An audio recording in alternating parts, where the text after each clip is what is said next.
Good morning. আমরা tour planner blog প্রতি উইকেন্ডে বেরিয়ে পড়ছি নতুন নতুন জায়গার সন্ধানে। ঠিক সেরকম এবারও আমরা এসে পৌঁছে গেছি শিয়ালদা স্টেশনে। এখান থেকেই শুরু হবে আমাদের নতুনের উদ্দেশ্যে যাত্রা।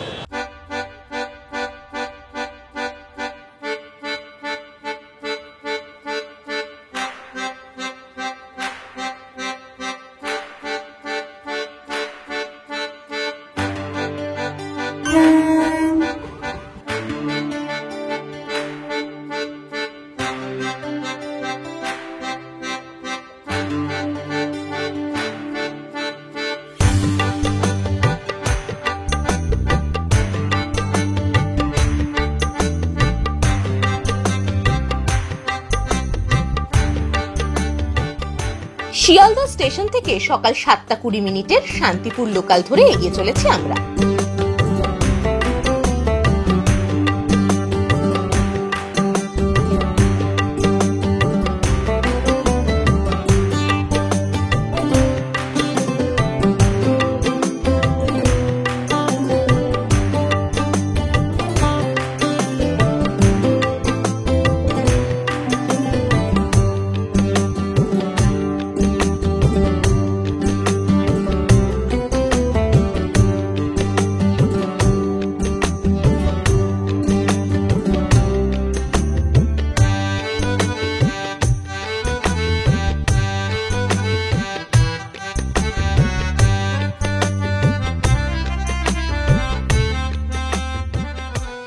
শিয়ালদা থেকে আমরা সকাল সকাল মানে 7:20 শান্তিপুর লোকালটা ধরে নিয়েছিলাম। বেশ ভালোই ফাঁকা ছিল, আজকে শনিবার বলে সেরকম খুব একটা ভিড় ছিল না। আর আমরা সময় মতন মানে 10টার আগেই এসে পৌঁছে গেছি শান্তিপুর জাংশনে। ট্রেন এসে দাঁড়িয়েছে 1 নম্বর প্ল্যাটফর্মে, আর 1 নম্বর প্ল্যাটফর্মের বাইরেই রয়েছে প্রচুর টোটো। তো আমরা একটা টোটো নেব এখন বাইরে বেরিয়ে, এবং সেই টোটো করে আমরা এগিয়ে যাব আমাদের গন্তব্যের দিকে।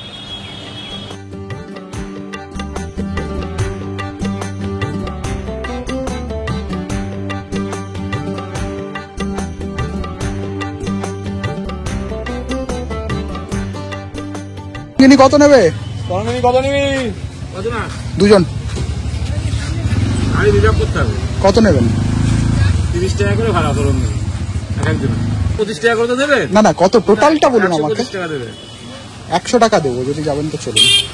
শান্তিপুর জাংশন স্টেশনের বাইরে থেকেই আমরা একটা টোটো নিয়ে নিয়েছি, এবং টোটো নিয়ে আমরা এখন এগিয়ে যাব আমাদের গন্তব্যের দিকে।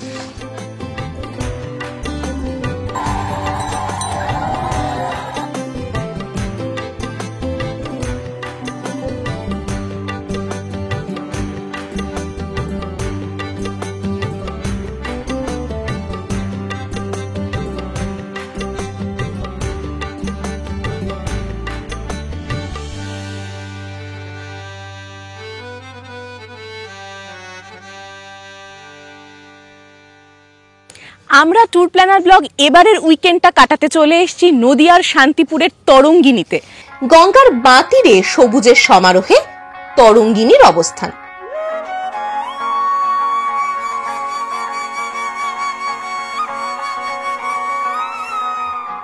আমরা এখন রয়েছি তরঙ্গিনীতে, এবং আমাদের পিছনেই যে রুমগুলো দেখতে পাচ্ছেন প্রত্যেকটা রুমের নামগুলো দেখুন।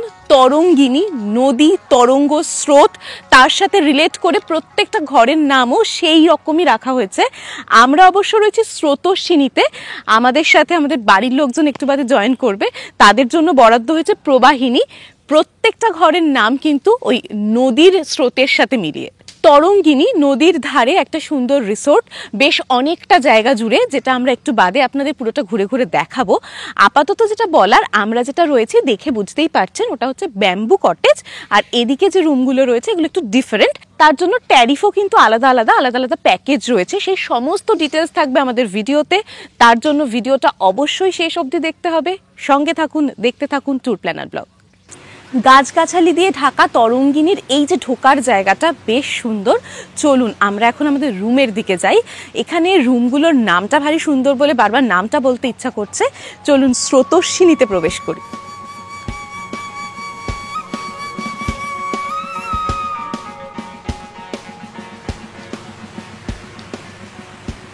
স্রোতস্বিনীর ভেতরটাও বেশ সুন্দর, এসি রুম, বেডটা বেশ বড়, আর এখানে একটা কাবার্ড রয়েছে, টিভি রয়েছে, আর সাথে রয়েছে অ্যাটাচ টয়লেট।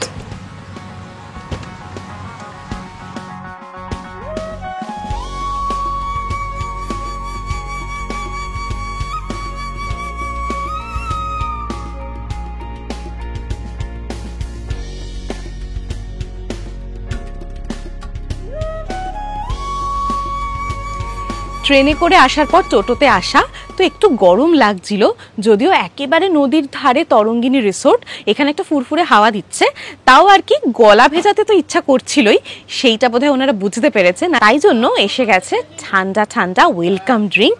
তো এই কোল্ড ড্রিঙ্কে গলা ভিজিয়ে এই পুরো প্রেমিসেসটা আমরা একটু ঘুরে ঘুরে দেখব।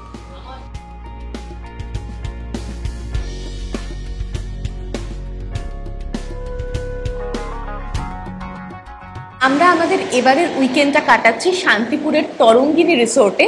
আর আসার পরে আমরা এখন চলে এসেছি ডাইনিং হলে ব্রেকফাস্ট করতে। ডাইনিং হলে ঢুকেই আমাদের মনটা ভালো হয়ে গেছে। প্রথমত অনেকটা বড় ডাইনিং হল, এখানে একসাথে অনেকে বসে খেতে পারবেন, অনেকের বসার ব্যবস্থা রয়েছে।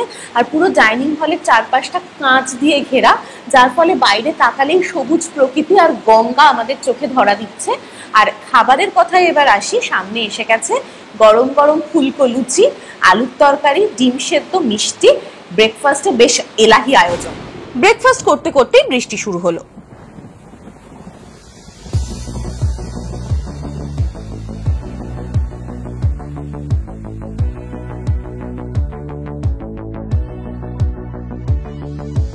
आए ना पिया ना संदेशा लाए सावन, तरसाए ना एक आंख मुझको भाए सावन, आए ना पिया ना संदेशा लाए सावन, तरसाए ना एक आंख मुझको भाए सावन, तू जो झूम झूम कर आए मोरा रोम रोम सिहराए।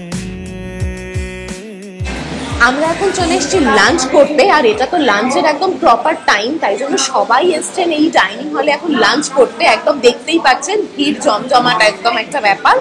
আর লাঞ্চে রয়েছে এরকম এলাহি আয়োজন, ভাত, ডাল, তরকারি, মাছ, সাথে মাটন। তো এটা হচ্ছে মাটন থালি। তাড়াতাড়ি খেয়ে নিই, তারপরে আবার বেরিয়ে পড়বো এদিক ওদিক।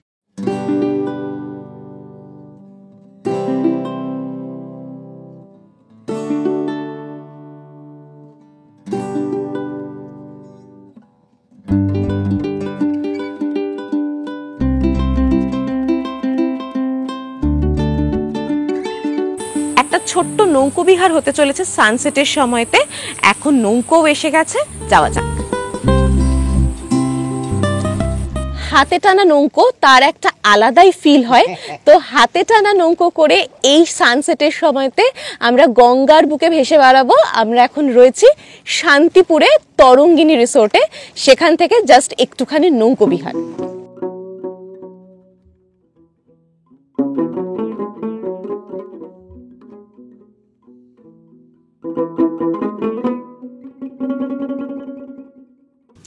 আমরা এখন সবাই মিলে বেরিয়েছি নৌকা বিহারে।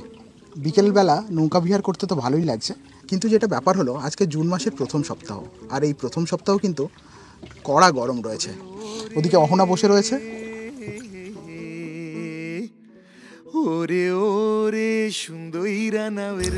কি এখনই তুলবেন না পরে তুলবেন? হ্যাঁ সকালে। আচ্ছা, কি চিংড়ি মাছ পড়ে এতে? আচ্ছা আচ্ছা।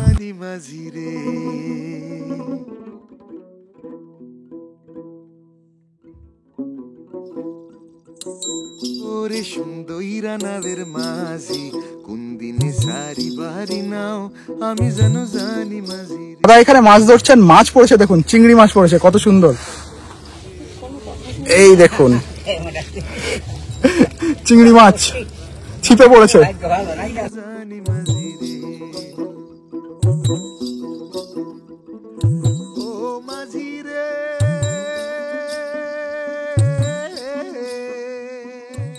নৌকা বিহার থেকে ফিরে একটু ঠান্ডা পানীয়ের আবদার করলাম, আর সাথে সাথে পৌঁছে গেল ঠান্ডা পানীয়।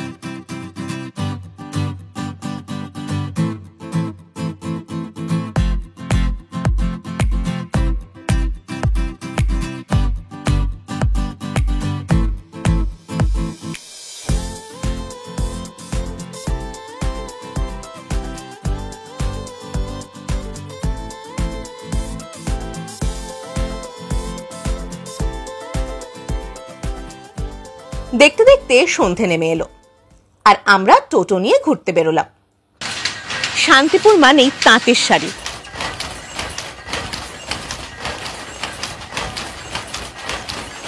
আর শান্তিপুরের অলিগলিতে আমাদের মতন টোটো নিয়ে যদি ঘোরেন আপনার কানে এই রকম আওয়াজ আসবে। এটা হচ্ছে প্রতি ঘরে ঘরে তাঁতের শাড়ি বোনার শব্দ।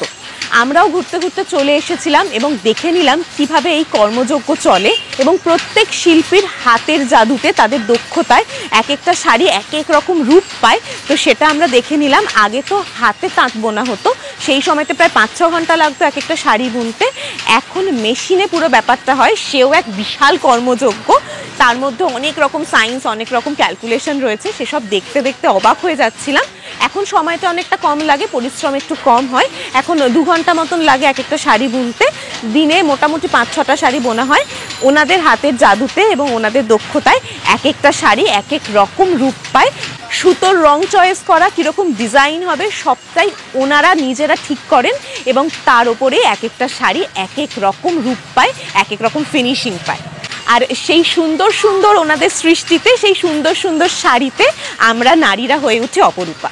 শান্তিপুরে শুধু তাঁতের শাড়ি তৈরি হয় না, বিক্রিও হয়। শান্তিপুর মার্কেটে 2টো বড় বড় শাড়ির হাট রয়েছে, যেখানে শনি রোববার হাজার হাজার তাঁত শিল্পী শাড়ির পসরা সাজিয়ে বসেন। শান্তিপুর মানেই প্রথমেই তো মনে আসে তাঁতের শাড়ির কথা। আর তাঁতের শাড়ির সমাহার দেখতে আপনাদেরও আসতে হবে আমাদের মতনই এরকম হাটে। উইকেন্ডে এই হাটটা হয়, মানে শনিবার আর রবিবার। তার মধ্যে রোববার এই হাট আরও বেশি জমজমাট হয়ে ওঠে। শনিবার আসলেও বেশ ভালোই হাটের ভাইবটা আপনারা ফিল করবেন। তবে শাড়ির কোয়ালিটি সম্পর্কে ধারণা না থাকলে ঘোষ মার্কেটের 3 তলায় JM বাজারে আসুন। এখানে বিভিন্ন মূল্যের শাড়ি পাবেন। আমরাও অনেক শপিং করে রিসোর্টে ফেরার পথ ধরলাম।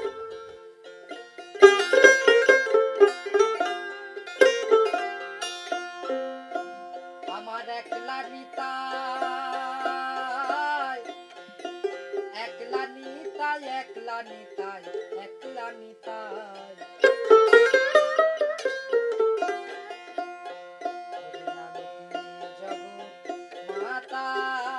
রাতে ফ্রাইড রাইস, চিলি ফিশ, রুটি, ডিম কারি ও শান্তিপুর খ্যাত নিখুতি দিয়ে ডিনার সেরে নিয়ে শুয়ে পড়লাম।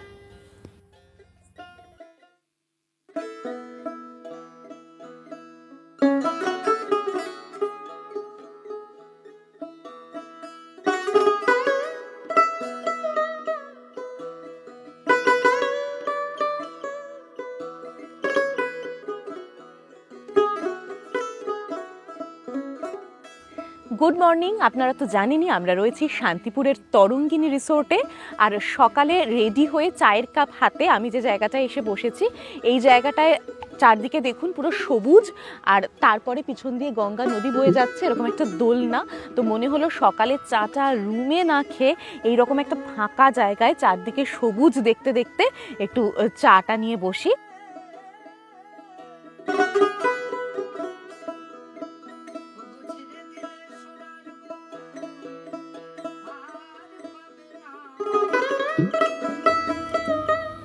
আমরা সকাল সকাল শান্তিপুরকে ঘুরে দেখতে বেরিয়ে পড়লাম।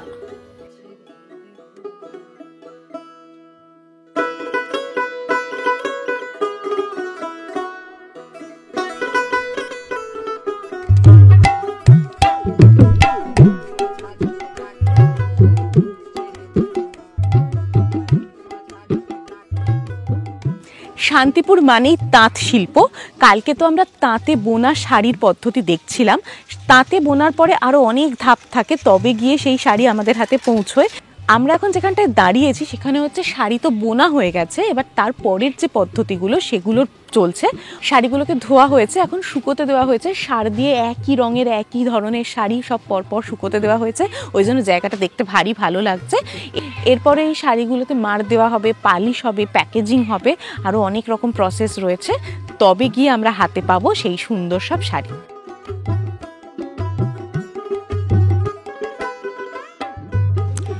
শান্তিপুরের রিসোর্ট থেকে আমরা সকাল সকাল টোটো নিয়ে বেরিয়ে পড়েছি শান্তিপুরের দর্শনীয় বেশ কিছু জায়গা ঘুরে দেখব বলে।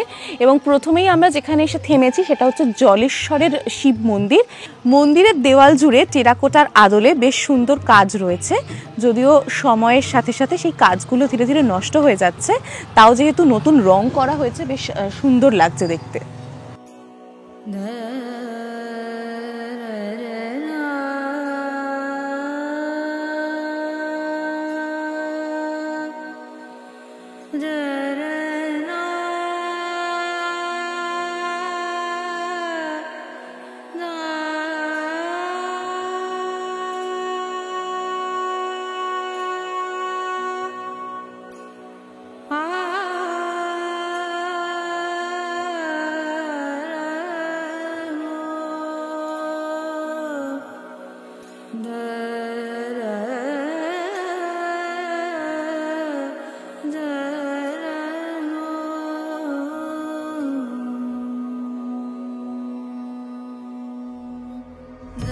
আমরা ট্যুর প্ল্যানার ব্লগ এখন পৌঁছে গেছি বাংলার উচ্চতম আটচালা মন্দিরে। আমরা এখন রয়েছি শান্তিপুরে, আর এখন যে জায়গাটায় আমরা রয়েছি এটি হচ্ছে শ্রী শ্রী রাধা শ্যামচাঁদ জিউয়ের মন্দির।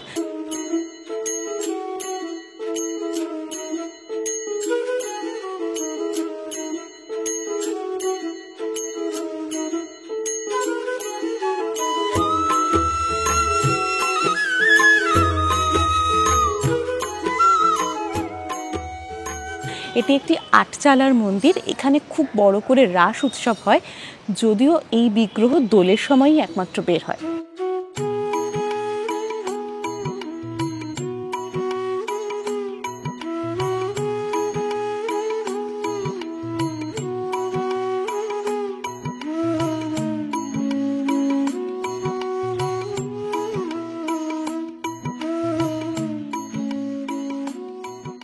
এটা হচ্ছে তোমার এই আগে সেই সময় যখন এটা প্রতিষ্ঠা হয়েছে 1648 শকাব্দ, সেই সময় এরকমভাবে মানে ছন্দ করে লেখা হতো, বসু বেদার্তু শুভ্রাংশু শকে, এটা উল্টো করে লেখা আছে। বসু মানে অষ্টবসু, বেদ মানে চারি বেদ, ঋতু বেদার্তু বেদযুক্ত ঋতু, ঋতু 6 ঋতু, শুভ্রাংশু মানে চাঁদ, তাহলে 1648 এই শকাব্দে এটা প্রতিষ্ঠা হয়েছিল।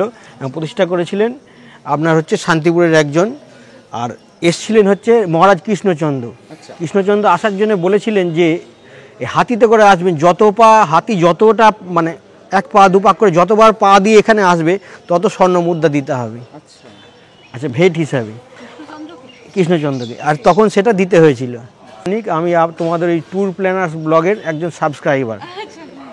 অহনার গলা খুব সুন্দর।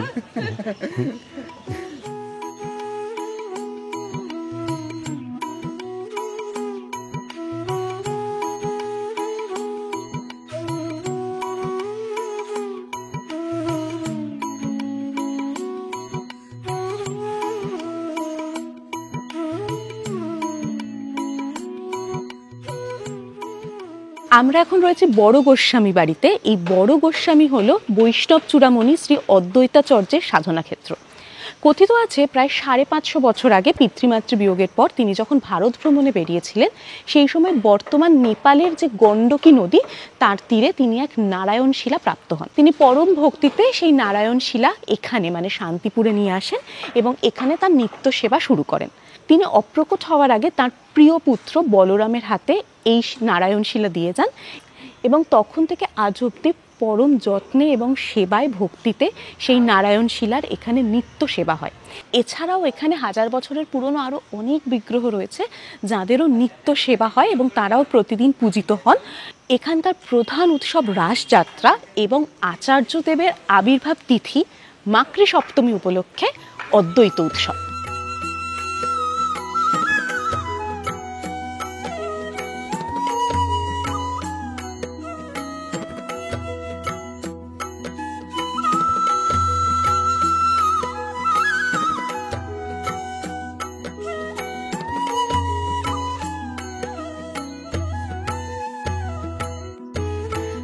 আমরা এবার বাবলার দিকে এগিয়ে চললাম।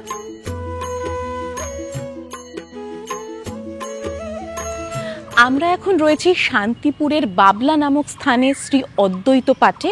বুঝতেই পারছেন চারদিকটা আম বাগান এবং আম বাগানের মধ্যে এই অদ্বৈত পাঠ অবস্থিত। এই অদ্বৈত পাঠ সমগ্র বৈষ্ণব মণ্ডলীর কাছে পরম তীর্থক্ষেত্র। এখানেই শ্রী শ্রী অদ্বৈতাচার্য জীবের দুঃখ কষ্ট মোচনের জন্য কঠোর তপস্যায় বসেন ভগবানের। চারদিকটা শুধু সবুজ গাছগাছালি, আম বাগান, এইখানে যেন একটা অদ্ভুত শান্তি বিরাজমান।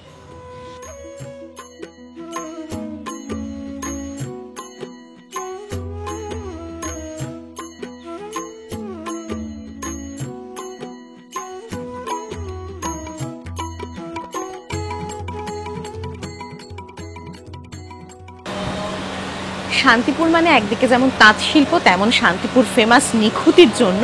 আমরা এখন চলে এসেছি শান্তিপুর বাজারে জলযোগে নিখুতি চেখে দেখবো বলে। এই শান্তিপুরেই নিখুতির উৎপত্তি, নিখুতি নামটা দেওয়া হয় এই শান্তিপুরেই এই মিষ্টিকে। এবং এই যে মিষ্টি আমার হাতে এসে গেছে, আপনারা যারা শান্তিপুর আসবেন তারাও বাড়ি ফেরার পথে নিখুতি খেয়ে নিয়ে যাবেন। শান্তিপুর এসে থেকে নিখুতির কথা তো শুনছি, আমাদের রিসোর্ট তরঙ্গিনীতেও খাবারের শেষ পাতে দেওয়া হয়েছিল নিখুতি। তো আমরা সেই নিখুতি চেখে দেখতে চলে এসেছিলাম শান্তিপুর বাজারে জলযোগে। আমরা জলযোগ থেকে নিখুতি কিনে এবার রিসোর্টে ফেরার পথ ধরলাম। রিসোর্টে ফিরে ব্রেড বাটার, ডিম, মিষ্টি সহযোগে ব্রেকফাস্ট সেরে নিলাম।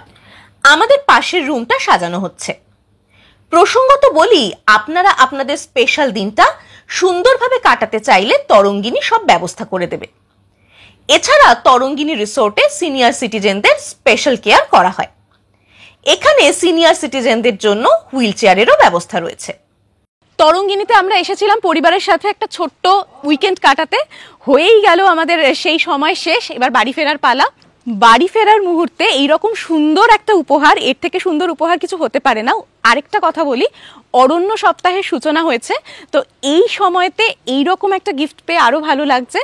এইরকম সবুজ হয়ে উঠুক প্রকৃতি, আমরা আরও ভালো থাকি, চারপাশকে ভালো রাখি। আর তরঙ্গিনীর তরফ থেকে এটা একটা ভীষণ সুন্দর উদ্যোগ। আমরা ট্রেনে এসেছিলাম, কিন্তু আমার মা বাবারা গাড়িতে এসেছিল তরঙ্গিনী, তাই ফেরার পথে আমরা গাড়িতেই এগিয়ে চললাম ফুলিয়ার দিকে। আমরা এখন এসে গেছি ফুলিয়াতে কৃত্তিবাস ওঝার জন্মস্থানে। কৃত্তিবাস ওঝা মানে রামায়ণের বাংলা অনুবাদক, তার জন্মস্থানে আমরা এখন দাঁড়িয়ে আছি। শান্তিপুর ঘুরে আমরা এখন বাড়ি ফিরছি, আর বাড়ি ফেরার পথে পড়েছে ফুলিয়া। শান্তিপুর মানেই যেমন তাঁত শিল্প, ফুলিয়া মানে টাঙ্গাইল। তো মেয়েরা এসছি যখন, শাড়ি দেখবো না এটা হতে পারে? অনেক নিজেকে বোঝানোর চেষ্টা করলাম যে আর না, কিন্তু ফাইনালি আর নিজেদের রেজিস্ট করতে পারলাম না।